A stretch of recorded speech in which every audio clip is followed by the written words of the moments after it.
Hello, Feuzion. My name is Alex Fuse, and we have another big show for you right now. I'm on the phone with NFL insider for ESPN, Mr. Adam Schefter. Adam, if someone asks you to define journalism, how would you describe it in your words? Good question, Alex.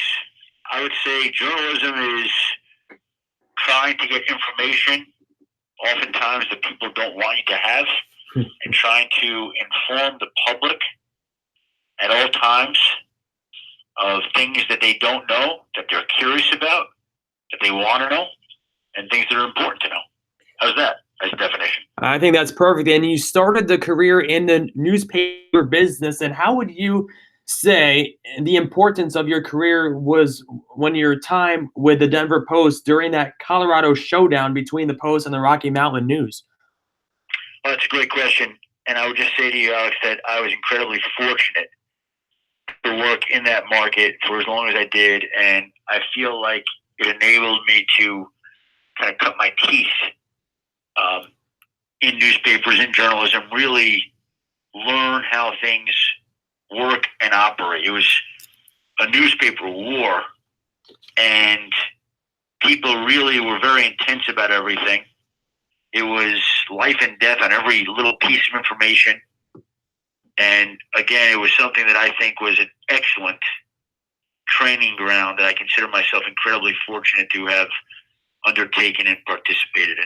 When you started with the Denver Post, how old were you? 23 years old. And your fellow colleagues and writers at the paper, how old average do you think they were? Well, most of them were older. Most of them were older. And it's a situation where I went in there and you got to watch a lot of people and see what they did well and see what they didn't do well and see what you admired and see what you didn't admire, and then you could kind of learn and operate from there. And so it was very interesting to watch. It was a great learning ground. So you were saying how most of the people were older. Does one thing stick out with you most? Best advice you've ever received from someone that at the age of 23 that someone told you that has stuck with you through now? Well, I don't know if there's any one thing that somebody told me. I know that when I was in college and I would send out letters to my favorite reporters and writers all across the country and ask for advice, if I sent out 50 letters, which is probably about right, I don't think there was a single one in there that didn't respond. Read 30 minutes every day. Read books, magazines, newspapers, whatever it is that you can. Just make sure that you're reading on a daily basis. And when I was younger, before I was married, before I had children, when I had time to myself, I could tell you that I would go back to my apartment in Denver after a day of work, and I would make sure that I would spend my nights reading. I would try to spend my nights reading. And I made it a point and an emphasis to do that for years and years and years. And again, that was advice that people had given me time and time again. So when you wrote the book, The Man I Never Met, what was that process like for you? Well, it was a very interesting, intense, insightful process that we went through. And I say we because Michael Rosenberg helped me write it, and he did a great job. And it was very interesting because I've kept a journal every single day of my life since 1990. And you could ask me, what were you doing on May 4th, 1994? And I could open up my journal and I would have it documented the entire day, every single day. There's not a missed day. Wow. And so Michael was able to say to me, Adam, can you send me your journal from the week you met your wife? Can you send me the journal from the week you got married? Can you send me the journal from the week you had your daughter? Can you send me the journal from the week that you got hired at ESPN? On and on and on. And so you find things in there that you forget that you wouldn't remember, which is honestly the point of why you keep a journal, one of the points. And I think it was very helpful for him to put together the book in that way. You still write it in today? Every single day. Wow. That's a great story. And I mean, I have to ask you this one. Are you thinking about writing another book anytime soon? I honestly could not fathom right now writing another book. That doesn't mean it won't happen. One day when there's more time, when there's greater perspective, yes, maybe that will get done. But at this point in time, it's not something that I'm looking to do. You're one of the yeah. I mean, you're one of the biggest insiders for ESPN, and with the MLB trade deadline just a couple in the next couple days, when that's over, when you see the top inside reporters, I can list off, the top, MLB writers and reporters tweeting about the MLB trade deadline. Do you have any itch to cover baseball? Because I've heard you say this many times before. You get a rush on like any other when you're breaking news and just finding stories. When you see a Ken Rosenthal tweet, something about a trade, do you get any itch to cover MLB news right now? No. Baseball. I loved baseball growing up. I've kind of lost touch with baseball, and it's not something that captivates me the way that football does, or the way that basketball does, to be perfectly frank. Now, when I watch Adrian Wojnarowski report during free agency, there are pangs of envy that, man, first of all, how great he is, and secondly, I like to participate in some of these news stories because there were so many news stories during the NBA, and Woj was all over it. But yeah, I would have loved to have been a part of that. That would have been awesome. I'd love to be an assistant for Woj, watching him do what he does, being on his team, and knowing that you're playing with a lead and operating from strength, and you can go cherry pick some stories. We'll switch gears now and talk a little about the NFL. Do you think the concussion protocols recently put in place are working, and how would you convince parents that it's safe for their child to start playing football? Well, again, I have a son who's just going through sophomore year of college, and he played football in high school, and everybody's got their own rules.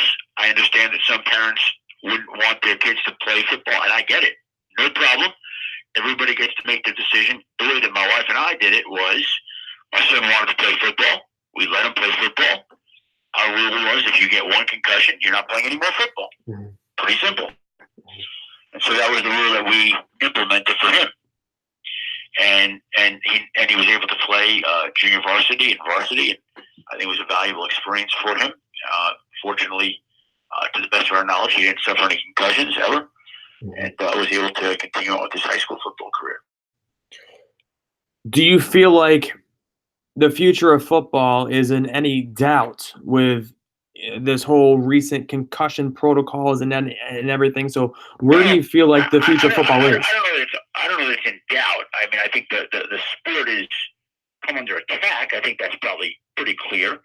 And I think that the sport is more mindful of the dangers that existed. So again, it's just what it is right now. There are certain dangers, but I also believe that there are dangers to a lot of different things that people do. So what are you going to do? What are your thoughts on more and more rookie quarterbacks finding their way to the starting lineup these days? And are college programs getting better at producing the NFL-ready quarterbacks, or has the game changed that makes them a better fit? Say that one more time. What are your thoughts on more and more rookie quarterbacks finding their way to the starting lineup these days? Well, I think that they're better prepared in college. They're throwing the football more. They're playing in more spread offenses with more passing than ever before. And we also live in a day and age where there's more scrutiny and more pressure. And so when a team uses a high pick on a quarterback and the inherent or the incumbent veteran quarterback struggles, everybody wants to see the young quarterback. And so I think that we live in a day and age where there's more pressure to see them, but the quarterbacks who are entering the NFL are better prepared to play than ever before, and that's kind of where it's at right now. One quarterback that is not young, and Tom Brady. Is there any surprise to you that he hasn't been offered a contract yet, or is that just, there's no need to offer Tom Brady a contract at this moment in time? Well, Alex, I would say, do you think Tom Brady's leaving New England? No. Okay, so I understand the fans wanting to get worried. Do you think Tom Brady needs the money? Nope. So it becomes a convenient topic as to why basically, he hasn't been given one. Yeah, it's interesting. But again, I don't think that's something that right now seems to be a major pressing concern. How much do you think is going to miss Gronk this year? Well, listen, no Gronk. It's an accumulation of people that they keep losing. Mm-hmm. But I also would say they're a machine, and it doesn't seem like anything ever affects them. Like, no matter who they lose, they just keep winning football games and winning championships and going to the Super Bowl. And that's what New England does. Mm-hmm. So they lost Brandon Cooks, didn't matter. They lost, various people that didn't matter. They just keep winning. So, you don't lose an all-world tight end and think that it's not going to impact you, because it will. I mean, they don't have, I don't think, on offense, the firepower that they've had in recent years. But look, they went out and drafted N'Keal Harry. Maybe he turns into a great receiver. Maurice Harris has been making plays during camp. They seem to like him. So it just seems like there's always somebody in New England that steps up. Mm-hmm. We'll switch gears and take one fan question from Twitter. Quentin Pelzel asks, what is your realistic win total for the New York Jets this season if everything goes according to plan? Darnold takes a step forward and the defense is a top 5 to 10 in football. Well, I think the Jets have a brutal early season schedule, but I happen to like where they're positioned and what's happening with them. And I think the Jets could go 8-8 this year. I think that's realistic for them to do. Mm-hmm. Now, some people might not think so, but that's the situation. Mm-hmm. This is my favorite segment on the show, the Fast 5 Quick Rounds. It's just 5 quick questions, and you have however long you need to answer the quick questions. Are you ready, Adam? Yep. Who is your top 3 NFL fantasy draft picks this upcoming season? Well, I think everybody's got Saquon Barkley, Christian McCaffrey, Alvin Kamara.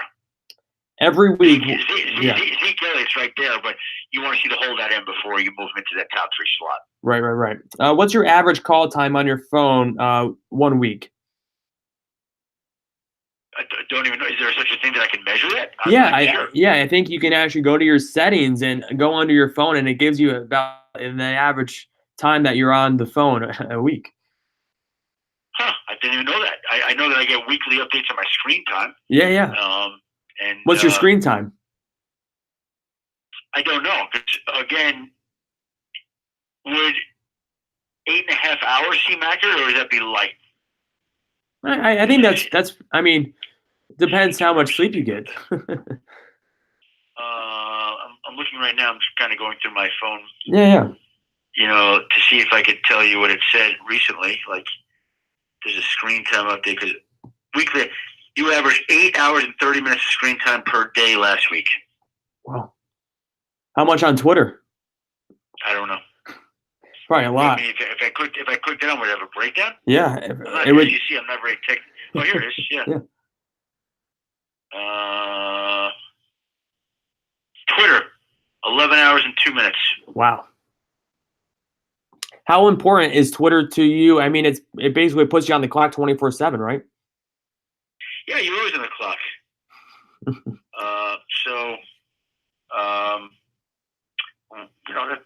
That's the job, though. Yep. Favorite NFL stadium? Well, you have to understand something that I haven't really been to stadiums in 10 years, Alex. Basically, I haven't covered a game. This year, they're letting me go to Monday Night Football. I'll be on the desk for Monday Night Countdown. So for the first time in my 10 years at ESPN, I'll have in-season face-to-face contact with people being at games. So kind of looking forward to that. I haven't done that in a long time. But I can tell you that back when I did travel to stadiums, because I've done this now for 30 years, and I would travel to games regularly over the first 20 years, I always loved going to Kansas City. I thought that was just an outstanding atmosphere to watch football games. Just a great place. Lambeau Field is off the charts when it's not 20 below. Lambeau Field in Kansas City, I'm happy with those, and any indoor stadium in the winter is also all right by me. Well, that's Fast 5 question was, if you could have lunch or dinner with anyone, dead or alive, in the sports world, who would it be? And it could be completely off the record. Anybody in the sports world? Yep. Off the record. You can ask him anything you want.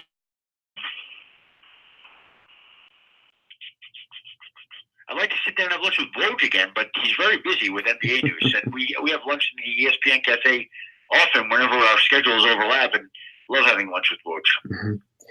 All right, so last question I have for you. What has been the highlight of your career at ESPN? That's a good question. I've never really thought of that, honestly. I think the highlight of my career of being at ESPN is just being at ESPN and doing what I do on a daily basis. To get the honor and privilege to do this job at this company for as long as I have. I mean, it's not like, boy, winning my 10-year anniversary award, Mickey Mouse years is something that like stands out or something like that, or there's a single moment or a single story or single anything. I mean, honestly, it's been something that has exceeded anything I could have imagined. Right. And it's just been a great ride, and I feel very fortunate to be able to take it. Well, Adam, I want to say thank you so much for taking the time to come on my podcast tonight. It's been great talking with you tonight. I greatly appreciate it. Thank you, Alex. Good luck. Thank you. Have a good night. Take care. All right, Feuzion, just heard it from the one and only Mr. Adam Schefter, the NFL inside reporter for ESPN. And he has just so many contacts, over 12,000 contacts in his phone. He's one of the best in the business at what he does. And it's always good catching up with him. Fuse Nation, thank you so much for listening. I couldn't be here without all of you. I greatly appreciate you listening to this podcast. Be sure to hit the subscribe button. Follow me on Twitter at AlexFuse. And be sure to watch back any other previous interview. Take care of yourself and others. Have a great rest of your night. Thanks for listening.